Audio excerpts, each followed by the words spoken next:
that's the locket crones have. So, You got that. sorry. Hair hag. Locket. I know it's a common mistake. And who's the? Get off the street. Yeah, that's Who's not that? me. That's That's street whore. Yeah, There's always that a- is, it's always- like red whore. I think was her track. Interesting. I know. So you were the hair hag. I was hair hag and I understudied Cosette. Oh, did you have to go on? Yes. How's your D flat? Fine, thank you. Do you know D flat? Not a dream after. Was it a knock You got there? it. I still got it. Wait, so that Les Mis, how exciting you got to do that. Was that like your dream? Like were you listening to that growing up and like one day I'll... Yes, and it's my dad's favorite show, so it just made him. I mean, it was so exciting. And when I first went on, because we were on tour, so we were in Washington D.C. and my parents were coming to see the show for the first time. They hadn't seen it yet, and I was going on that night for the first time, and I didn't tell them. As Cosette? Yes, so they got to the theater. Why would I do this to myself too? Now I know better. You would never, the first time you go on, you're so nervous. You've never gone on before. You've never done it in lights or costume or anything, and your parents are going to be there.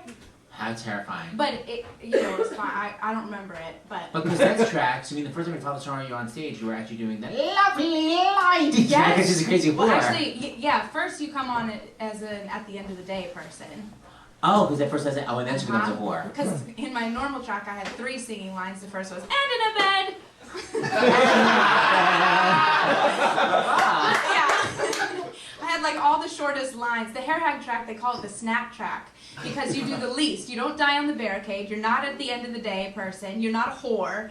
You're all these. You just But kind of. and in the bed is from the is Yes, but because you're not doing at the end of the day, everybody else goes off stage and then it reveals you. And in a bed. That's Just your like, character yeah. voice.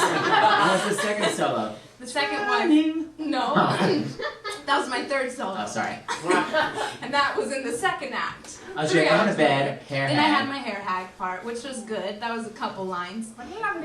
And then we get to turning, and everybody else has these long, they were schoolboys, never, you know, they had all these things, and I had nothing ever will.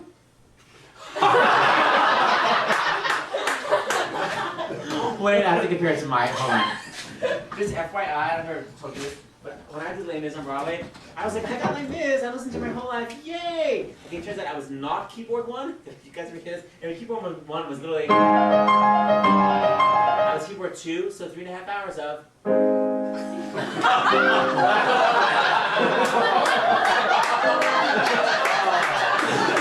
Can you imagine?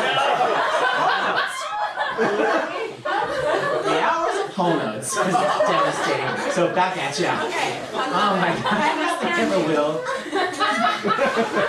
Wait, okay, so your parents were just, oh my god, were they freaking out after the show? Were they just like... because they didn't know, and so they got to the theater, and it says at this performance the role of. Oh my god! And so they were, because then they called my sister because they couldn't call me, and she called me and it's like they're freaking out, they're crying, and they're holding hands. I mean, I mean, They finally like each other they again. love each other again. And you've done it. But you totally have no memory of the performance because you're so No, freaked out. oh my god, it was a blur. Terrifying. Yeah. And then was this the one that came to New York? Well, a lot Ish. of ish, yes, ish. But it was in Unity, I was New York. gone though, because then I booked Phantom while I was doing Les Mis. Were get more work, unbelievable. Any crazy Les Mis stories? Anyone's wig fall off, dress fall off, track work? No, Lyric but there forgetting. was there was a lot of lyric forgetting, and including me. I feel I probably forgot some lyrics one time. Nothing ever. Oh no, there's a good story. That was my only. That's in the second act. That's the only solo I have is nothing ever will. And one time, another girl, she already sang whatever the line is before that. She already sang that, and then she continued on with me in my line. Who will do? Nothing changes, nothing ever. Oh. So she's nothing changes, and I look right at her. But you can't stop singing because you're worried she's gonna realize that Did you do a crazy stupid piano? nothing ever. And the rest of the number was spent like trying so all, but for some reason that's the story of Les Mis is that number. It's a sad song, and it's it's sad. I mean, they're singing about these things that are sad, and people are dead, but not one performance did we do without turning our heads like this. because we're I don't know why. It's because you have to look at each Shirts laughter. nothing, like so in it with each other, but off stage you've been like, you know. I don't know. That's so funny. Busted. So while you were out there, did you fly into New York to try for Phantom? Yes. First what I did, this is good. First I took a train, because I was in DC still, and I took a train, took like 4 or 5 hours to get to New York or something. Yeah. And it was early in the morning, and I went in and I auditioned for Phantom, and then... What'd you sing? The Material, Oh, Wishing, and yeah, Little Lottie, that too. I was like, what? Actually, we didn't sing that. We had to speak Little Lottie. Do they know that the audience does not know what they're talking about? Does they I still don't know. Thank you. I still don't know. She had a doll. And a red scarf. And it wasn't Little Lotta that cartoon about the fat girl. Do you guys remember Little Lotta from Richie Rich? Does anyone remember Little Lotta? Back me up on that. Thank you. You go on. No. Okay, well, yeah, of course you don't. Continue. So then I do that audition. I get back on a train in time to make the show that night. Yeah. Not to get there for Hand in a Bed. Yes. And I really need to be there for that. So I get on the train, plenty of time, and something happens. Somebody committed suicide on the tracks. Oh. So we're stuck in like selfish. Was that crazy hairspray stupid bus crash? Oh my Yes.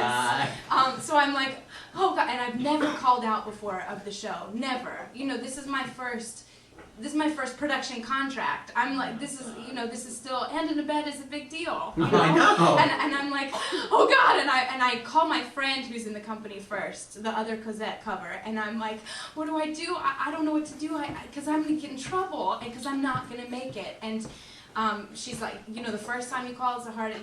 You have to be How honest. did you get in trouble? You're Well, not because really you allowed to can't leave go. town. Yeah, you can't leave town and go audition. You can. Yes, you can. No, you can, but you can't jeopardize then the show. You can't, call It's out. not your fault that someone committed suicide. That's what I said. Yeah. It was funny because then I called my stage manager. He was actually very nice. And he's like, just keep me updated. I got back, I pulled into the station right as the curtain was going up. But they still put me on. So I got it, because Les Mis is 3 hours long. I got there in time. I missed Hand in a Bed, but I still got to do Nothing Ever Will. Oh, bravo! She wasn't missing hair hat. I You missed did. a third. You missed 2/3 of your I missed solos. my hair hat, yeah. But it was okay. I mean, Cosette hadn't even come on stage yet. That's how long that. Well, and also the makeup we need dirt. Yeah, Come on. dirt. Yeah. Yeah, totally. I already looked a mess. Hair's crazy. I was so Barbara Streisand and funny But girl. why would they? thing. But why would they still put you on? Didn't the Undertaker continue? Why wouldn't they just have the Undertaker do it I all don't night? know. I really So she don't was know. on. They We were might- like, we don't need you for Nothing Ever Will. Like they took her off. Yeah, no, I don't know. Maybe we were in combo or something. Maybe other people were out. I don't remember. I was just grateful I was there. I mean, I got written up and everything. I was in trouble because of it. But they were really nice. I've never done a tour like that. I didn't know you're not allowed to leave town. Yeah. I just thought you could do whatever the hell you want during the day. Well, yeah, during the day. But Well, you what during the have to day? be back in time to do your show. It's not your fault that the train broke down. It's like, I don't know. Isn't that called life? Yeah, thanks. I wish that you had been there. I know. I would have supported you. All right, go on. So what was your second callback like? So then, well, the lucky thing was I'm all upset. I'm on the train. God, I'm never going to work again. And then my agent calls me and says, you have a callback. So I'm like, oh, okay. Hey. Nothing That's probably the best one. I will work Hand in a again. Bed. Yeah. So then I go back a week later, and this time they flew me, the Phantom people. And someone committed suicide on the plane. Just no luck. Exactly. But this time I took a really early flight, and my audition was at like 9:30 in the morning. And I call it my Broadway debut because it was on stage at the Ambassador Theater, where Chicago is, right? That's Ambassador. Yeah. Yeah. So I was like, oh, I've never been on Broadway before. And it was there, and it was for Hal Prince and Andrew Lloyd Webber. And Gillian Lynn. Sir Angela. Andrew. Oh my god, how cool. Evangeline Lynn. So Mhm. would you have to haul out the old arabesque?